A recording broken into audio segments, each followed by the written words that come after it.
Reporter and photographer, glamour glow fashion ও অলোক ফাউন্ডেশনের উদ্যোগে কলকাতা প্রেস ক্লাবে অনুষ্ঠিত হল ১৩তম বঙ্গগৌর অনন্য সম্মান। প্রদীপ প্রজ্বলনের মাধ্যমে অনুষ্ঠানের শুভ সূচনা করেন সংস্থার চেয়ারম্যান সুভাষ চক্রবর্তী, কর্ণধার অলোক ফাউন্ডেশনের দেবযানী ঘোষ, আরপিএফের সহসভাপতি সনদ সেন, রিপোর্টার অ্যান্ড ফটোগ্রাফার অ্যাসোসিয়েশনের প্রতিষ্ঠাতা ও সম্পাদক অনুপ কুমার বর্ধন, গ্ল্যামার গ্লো ফ্যাশনের কর্ণধার মৌসুমী বর্ধন ও অন্যান্য গুণীজনেরা। বিশেষ অতিথি রূপে উপস্থিত ছিলেন রাজদীপ ব্যানার্জি ও শাইল দে বিশ্বাস। এবারে ৯ জনকে সম্মান প্রদান করা হয়, তার মধ্যে ৩ জনকে স্বর্ণপদক দেওয়া হয়। স্বর্ণপদক দেওয়া হয় শাইল দে বিশ্বাস, দেবযানী চক্রবর্তী ও বীণা দত্তকে। সমগ্র অনুষ্ঠানটি পরিচালনা করেন Anup Kumar Bardhan. News perfect India.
প্রথম কথা হচ্ছে এবার মোট ৯ জনকে করেছি, একজন আসেনি, তাই ৮ জনকে দেওয়া হয়েছে। ৩ জন গোল্ড মেডেল, আর ৬ জন হচ্ছে ট্রফি সার্টিফিকেট।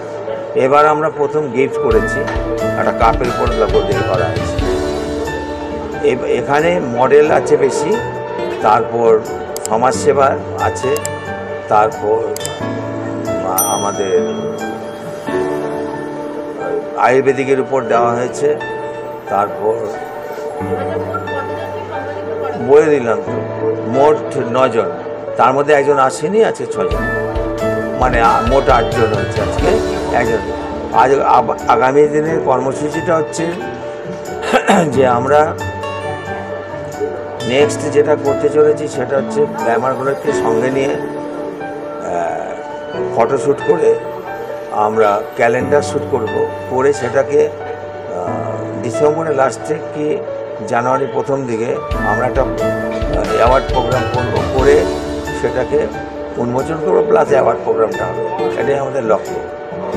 দেখুন, পদ পেলে সবাই একটা ভালো অনুভূতি হয়, কিন্তু পদের সঙ্গে সঙ্গে কিন্তু সেই পদের মর্যাদা এবং সেই পদের যে দায়িত্ব সেইটা যদি সঠিকভাবে এক্সিকিউট করা যায় তাহলেই কিন্তু সেই পদটাকে জাস্টিফাই করা যায়। এবং অলোক ফাউন্ডেশন আমি জাস্ট 2 বছর হলো চালাচ্ছি, তার সঙ্গে আমি একজন অ্যাডভোকেট, আর আমি একটা নতুন ক্লাব শুরু করেছি 2 বছর, এই 1.5 মাস হলো, rotary club of Calcutta Sundarban. এখন ক্যালকাটা সুন্দরবন নামটা এই কারণে দেওয়া, সুন্দরবন ডিস্ট্রিক্ট কলকাতার মধ্যে নয়, যে আমরা কলকাতা ডিস্ট্রিক্ট এবং সুন্দরবনের বিভিন্ন ব্লকে কাজ করব। সেখানে আমরা একটা এই মাসে আই ভিশন সেন্টার খুলতে চলেছি, আর একটা ডায়াগনস্টিক সেন্টার আমরা জানুয়ারি মাসে ওপেন করব। এইটা আর অনন্য সম্মান, যেটা অনন্য কাজ তো অনেকেই করে, কিন্তু অনুপবাবুর যেটা হচ্ছে ইউনিকনেস, সেটা হচ্ছে তাদেরকে অনন্য সম্মান প্রদান করা, যাতে তারা জনসমক্ষে আসতে পারে এবং পরবর্তী কাজ করবার জন্য তারা একটা ইন্সপিরেশন পায় এবং ভালো কাজ করবার জন্য। ধন্যবাদ। বলার তো প্রথমে thank you. Glamour glow fashion এই নিয়ে 2 বছর হতে যায়। গ্ল্যামার গ্লো ফ্যাশনের শুরুটা হয়েছে অ্যাকচুয়ালি ঠিক কথা যে আমার থেকেই, কারণ আমি মডেল ইন্ডাস্ট্রিতে প্রথমে যখন কাজ করা শুরু করি তখন অনেক রকমেরই খারাপ ভালো মানুষের সম্মুখীনে পড়ি। তো আমি যেরকম একটা মানুষকে খুঁজছিলাম যে ইনি একজন সাপোর্টে থাকলে হয়তো আমি একটা ভালো জায়গায় দাঁড়াতে পারতাম, সেই মানুষটা এখন আমি নিজে হওয়ার চেষ্টা করছি, যাতে আমার কাছ থেকে কিছু মানুষ জেনুইনলি এগাতে পারে। এটাই আমার গ্ল্যামার গ্লোয়ের মেন মোটো। আর চেষ্টা করবো গ্ল্যামার গ্লোকে নিয়ে আরও অনেক কাজ করা, যেমন রিপোর্টার ফটোগ্রাফার এত বছর ধরে কাজ করে যাচ্ছে, তেমনভাবে গ্ল্যামার গ্লো ফ্যাশনকে নিয়েও কাজ করতে চাই আর কাজ করব। তো ডিসেম্বরে আমার যে ক্যালেন্ডার শ্যুটটা হচ্ছে, এই ক্যালেন্ডার শ্যুটে আমি 12 জন মডেলসকে নিয়ে কাজ করব, 12টা মাসের জন্য 12 জন মডেল, এবং তার ওপেনিং আমাদের এই আরপিএর প্রোগ্রামেই হবে। আর একটা কথা, হ্যাঁ, যে রিপোর্টার ফটোগ্রাফার আর গ্ল্যামার গ্লো ফ্যাশনের এই যুক্ত ব্যাপারটা আমার কাছে খুব আনএক্সপেক্টেড, বাট আমি করতে পেরেছি আর সবাইকে খুশি করতে পেরেছি। তো এমন অনুভূতি, নর্মালি বলো, শুনতে পাচ্ছ, যে সেটা ঠিক মানে বলে বোঝানো যাবে না। ভীষণ আনন্দ হচ্ছে যে এই 16 বছরের এই জার্নিতে প্রথম এই অ্যাওয়ার্ডটা আমি পেলাম।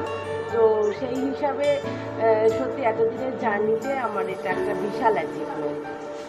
পুরোটাই পাওয়া মৌসুমীর জন্য সম্মান পেয়ে সত্যিই খুব ভালো লেগেছে, কারণ 10 বছরের আমার মডেলিং ক্যারিয়ার, মাঝখানে হয়তো আমি কিছুদিনের জন্য গ্যাপ দিয়েছিলাম, সেখান থেকে যেহেতু বেবি আছে, বেবির জন্য আমি গ্যাপটা দিয়েছিলাম, তারপরে যে নিজেকে আবার এভাবে আমি উঠিয়ে নিয়ে আসবো এটাও আমি ভাবিনি, সেটাও পেয়েছি মৌসুমীর জন্য। মৌসুমীর শো থেকেই আমার ফার্স্ট জার্নি শুরু, আর আজকের সম্মানটা সত্যি আমার খুব গৌরবের যে আমি এই জায়গাতে এসেও নিজেকে আবার আমি একটা প্রুভ করতে পেরেছি।